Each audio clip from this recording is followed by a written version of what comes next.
about how the beginning, like take us how like your wrestling journey, like what got you into wrestling and what made you decide to be a professional wrestler? Alrighty. Um, I've always loved professional wrestling as a Mhm. kid. Growing up, you know, probably like junior high, high school, I started focusing on other things. Baseball, UFC, just kind of trying to find myself. And then when I got to high school, um, it's a funny story. This is how naive I was as a freshman.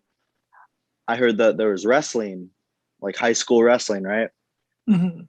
And I thought they're talking about chairs and oh, but yeah, this is how naive I was. I thought they were talking about like chairs and masks and stuff like that. And I walk into the wrestling room and absolute culture shock. But I stuck with it and I fell in love with that sport. Mhm. So I have a little bit of amateur wrestling under my belt. And when I was 18, I was working at Quicksilver and I had a coworker, that we would talk about wrestling all the time. And she finally asked the question, why don't you try out to be a wrestler?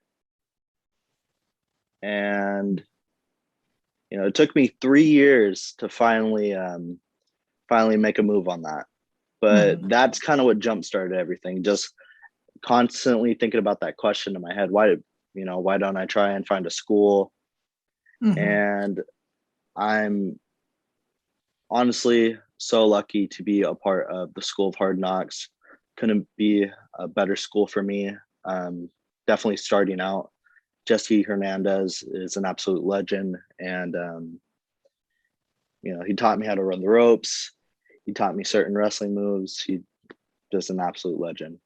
Mhm. And the environment we have at that school is unlike any other in my Mhm. heart.